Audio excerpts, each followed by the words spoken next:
Olá pessoal, sejam bem-vindos a mais uma aula. Vamos dar continuidade ao nosso curso básico de informática. Continuando com o capítulo 3, estudaremos sobre os periféricos e estrutura básica do computador digital. Hardware. O que vem a ser o hardware? O hardware é a parte física da máquina, o equipamento em si, tudo aquilo que pode ser tocado, tudo que faz parte, seja os fios, as placas, os discos, tudo que é a parte concreta do computador, nós chamamos de hardware. Ou seja, o monitor é um hardware, o teclado é um hardware, o gabinete é um hardware, a placa, o processador, tudo relacionado a computador que se pode tocar é considerado hardware, ok? Continuando, periféricos. Periféricos são dispositivos auxiliares colocados ao controle do computador, entendeu? E estes servem para entrar e sair dados do computador. Vale lembrar que todos os periféricos de computador são hardwares. Vamos ver os exemplos de alguns. Os principais hardwares de um micro são: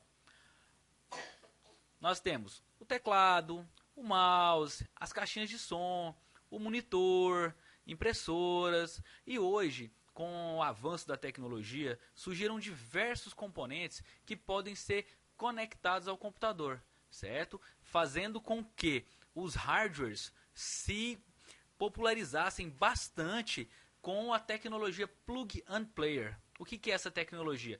Que é a tecnologia que, ao plugar no computador, ela inicia, fazendo com que a gama de periféricos crescesse bastante. Se vocês notarem essa imagem à sua direita, vocês vão ver alguns dos principais periféricos que podem ser conectados ao computador. Hoje, como os controle de jogos, diversos modelos de teclado, scanners, impressoras, mesas digitalizadoras, webcam, filmadoras, dentre outros.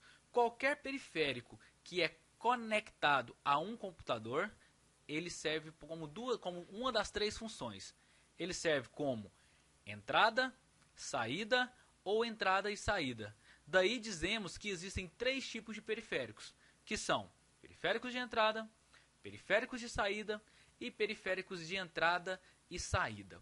Vamos ver cada um deles exemplificando para facilitar a assimilação.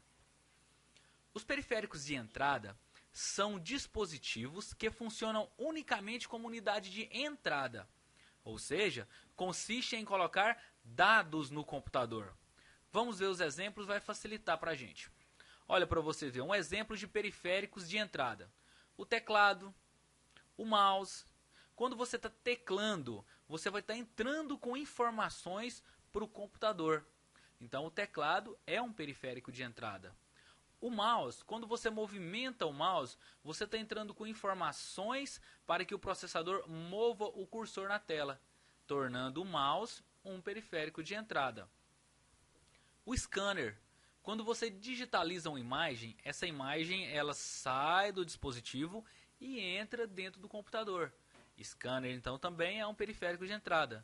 Assim como o mouse, que também, o microfone, que também é um periférico de entrada. Você fala, a sua voz entra dentro do equipamento. Todo e qualquer equipamento que entra informação para o processador é um periférico de entrada. Dando continuidade. Já os periféricos de saída faz o inverso. São equipamentos que funcionam unicamente para sair informações do computador, ou seja, retirar dados dele. Vamos ver algum exemplo? Temos como exemplo o monitor, que na verdade o que vocês estão acabando de ver aí na frente de vocês são informações que estão saindo de dentro do computador em forma de imagens, vídeos, tornando o monitor um periférico de saída.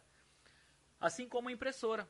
Quando você dá o comando para imprimir, ela está retirando informações de dentro do computador e imprimindo-as no papel, tornando a impressora um periférico de saída. Outros exemplos? A caixinha de som também é um periférico de saída. Qualquer outro dispositivo que possa ser conectado ao computador, que retire informações dele, é um periférico de saída. Continuando. Periféricos de entrada e saída. Os periféricos de entrada e saída são os dispositivos utilizados tanto para entrar quanto para sair dados. Ou seja, consiste em colocar e retirar dados no computador.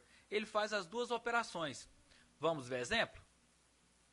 Os principais exemplos, pessoal, são os discos. Os discos flexíveis, que hoje não mais utilizados, eram os antigos disquetes, certo? Eles poderiam armazenar informação e a partir que o usuário houvesse necessidade, estas poderiam ser apagadas, ou seja, retiradas de dentro dele.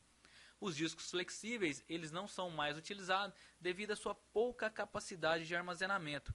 Um disquete desse armazenava cerca de 1.33 mega. Hoje nós temos pendrive que armazena até giga, 32 GB de dados. Outro exemplo é o próprio disco rígido do computador. Ou seja, você pode muito bem copiar uma foto para o computador.